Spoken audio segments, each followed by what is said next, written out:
Chapter 44. The Chart.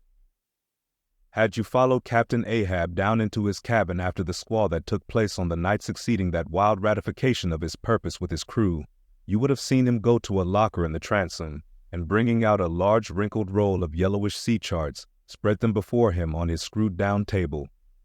Then, seating himself before it, you would have seen him intently study the various lines and shadings which there met his eye, and with slow but steady pencil trace additional courses over spaces that before were blank. At intervals, he would refer to piles of old logbooks beside him, wherein were set down the seasons and places in which, on various former voyages of various ships, sperm whales had been captured or seen. While thus employed, the heavy pewter lamp, suspended in chains over his head, continually rocked with the motion of the ship, and forever threw shifting gleams and shadows of lines upon his wrinkled brow, till it almost seemed that while he himself was marking out lines and courses on the wrinkled charts, some invisible pencil was also tracing lines and courses upon the deeply marked chart of his forehead. But it was not this night in particular that, in the solitude of his cabin, Ahab thus pondered over his charts. Almost every night they were brought out. Almost every night some pencil marks were effaced, and others were substituted. For with the charts of all four oceans before him, Ahab was threading a maze of currents and eddies, with a view to the more certain accomplishment of that monomaniac thought of his soul. Now, to anyone not fully acquainted with the ways of the Leviathans, it might seem an absurdly hopeless task thus to seek out one solitary creature in the unhooped oceans of this planet. But not so did it seem to Ahab, who knew the sets of all tides and currents, and thereby calculating the driftings of the sperm whale's food, and also, calling to mind the regular ascertained seasons for hunting him in particular latitudes, could arrive at reasonable surmises, almost approaching to certainties, concerning the timeliest day to be upon this or that ground in search of his prey. So assured, indeed, is the fact concerning the periodicalness of the sperm whale's resorting to given waters, that many hunters believe that, could he be closely observed and studied throughout the world, were the logs for one voyage of the entire whale fleet carefully collated, then the migrations of the sperm whale would be found to correspond in invariability to those of the herring shoals or the flights of swallows. On this hint, attempts have been made to construct elaborate migratory charts of the sperm whale. Since the above was written, the statement is happily borne out by an official circular issued by Lieutenant Maury of the National Observatory, Washington, April 16, 1851. By that circular, it appears that precisely such a chart is in course of completion, and portions of it are presented in the circular. This chart divides the ocean into districts of 5 degrees of latitude by 5 degrees of longitude, perpendicularly through each of which districts are 12 columns for the 12 months, and horizontally through each of which districts are 3 lines, one to show the number of days that have been spent in each month in every district, and the 2 others to show the number of days in which whales, sperm or right, have been seen. Besides, when making a passage from one feeding ground to another, the sperm whales, guided by some infallible instinct, say rather, secret intelligence from the deity, mostly swim in veins, as they are called, continuing their way along a given ocean line with such undeviating exactitude that no ship ever sailed her course by any chart with 1/10 of such marvelous precision. Though, in these cases, the direction taken by any one whale be straight as a surveyor's parallel, and though the line of advance be strictly confined to its own unavoidable straight wake, yet the arbitrary vein in which at these times he is said to swim generally embraces some few miles in width, more or less, as the vein is presumed to expand or contract, but never exceeds the visual sweep from the whaleship's mastheads when circumspectly gliding along this magic zone. The sum is, that at particular seasons within that breadth and along that path, migrating whales may with great confidence be looked for, and hence not only at substantiated times, upon well-known separate feeding grounds, could Ahab hope to encounter his prey, but in crossing the widest expanses of water between those grounds he could, by his art, so place and time himself on his way, as even then not to be wholly without prospect of a meeting. There was a circumstance which at first sight seemed to entangle his delirious but still methodical scheme, but not so in the reality perhaps. Though the gregarious sperm whales have their regular seasons for particular grounds, yet in general you cannot conclude that the herds which haunted such and such a latitude or longitude this year, say, will turn out to be identically the same with those that were found there the preceding season, though there are peculiar and unquestionable instances where the contrary of this has proved true. In general, the same remark, only within a less wide limit, applies to the solitaries and hermits among the matured, aged sperm whales.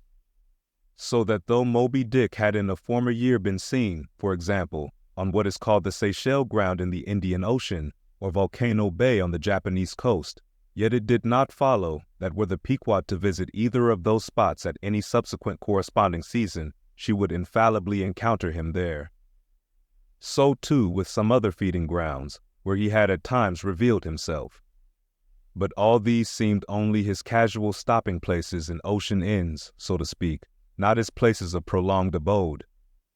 And where Ahab's chances of accomplishing his object have hitherto been spoken of, allusion has only been made to whatever wayside, antecedent, extra prospects were his, ere a particular set time or place were attained, when all possibilities would become probabilities, and, as Ahab fondly thought, every possibility the next thing to a certainty.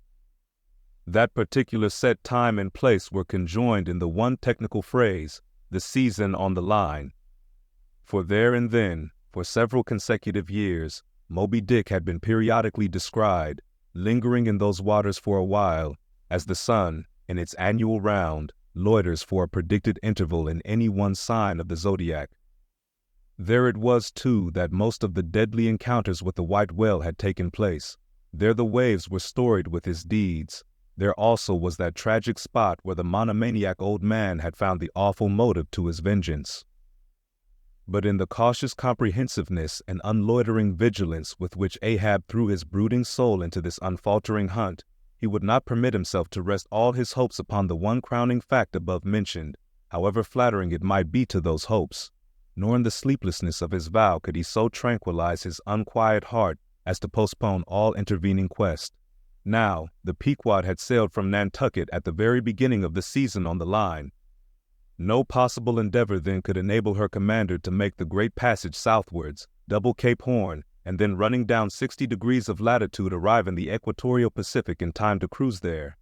Therefore, he must wait for the next ensuing season. Yet the premature hour of the Pequod's sailing had, perhaps, been correctly selected by Ahab with a view to this very complexion of things.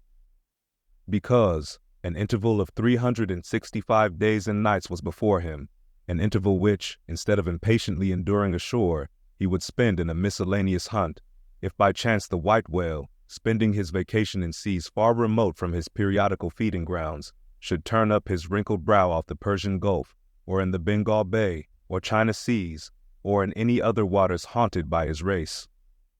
So that monsoons, pampas, nor'westers, harmattans, trades, any wind but the levanter and simoon, might blow Moby Dick into the devious zigzag world circle of the Pequod's circumnavigating wake.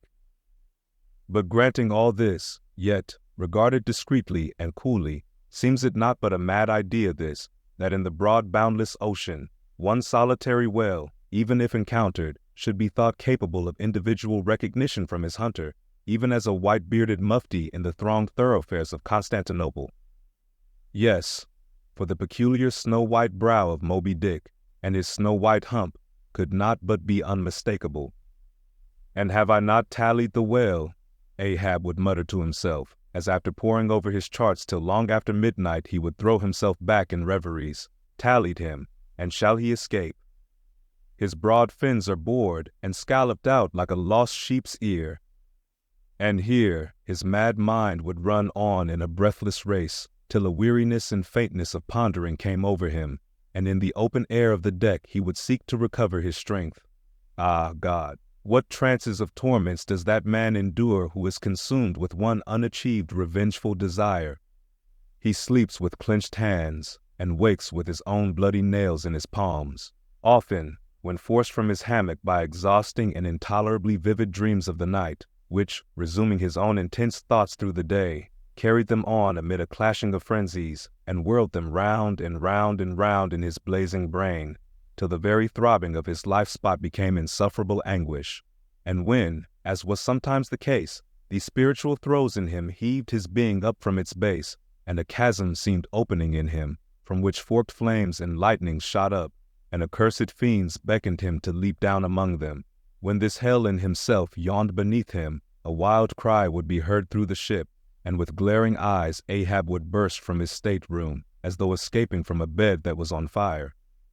Yet these, perhaps, instead of being the unsuppressible symptoms of some latent weakness, or fright at his own resolve, were but the plainest tokens of its intensity.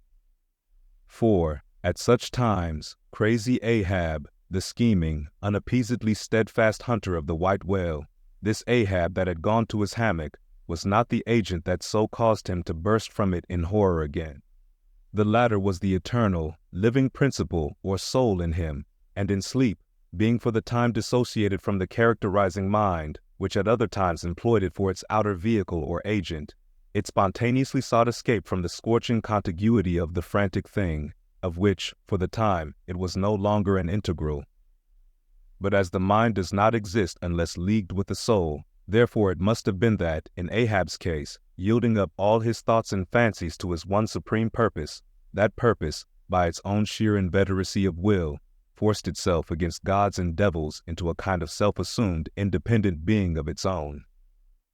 Nay, could grimly live and burn, while the common vitality to which it was conjoined fled horror-stricken from the unbidden and unfathered birth. Therefore, the tormented spirit that glared out of bodily eyes when what seemed Ahab rushed from his room was for the time but a vacated thing, a formless somnambulistic being, a ray of living light, to be sure, but without an object to color, and therefore a blankness in itself. God help thee, old man, thy thoughts have created a creature in thee, and he whose intense thinking thus makes him a Prometheus, a vulture feeds upon that heart forever, that vulture the very creature he creates. Speed up your reading and enhance your memory with Moby Dick by your side. Choose the tactile joy of a physical book or the convenience of Kindle, and discover a deeper way to dive into this classic. Pairing the audiobook with the text takes your understanding and retention to the next level. Ready to transform your literary experience? Check the link in the description and pick the perfect format for you. With EchoTales Audiobooks, Moby Dick awaits. Dive deeper, read faster, remember more. Get your book now.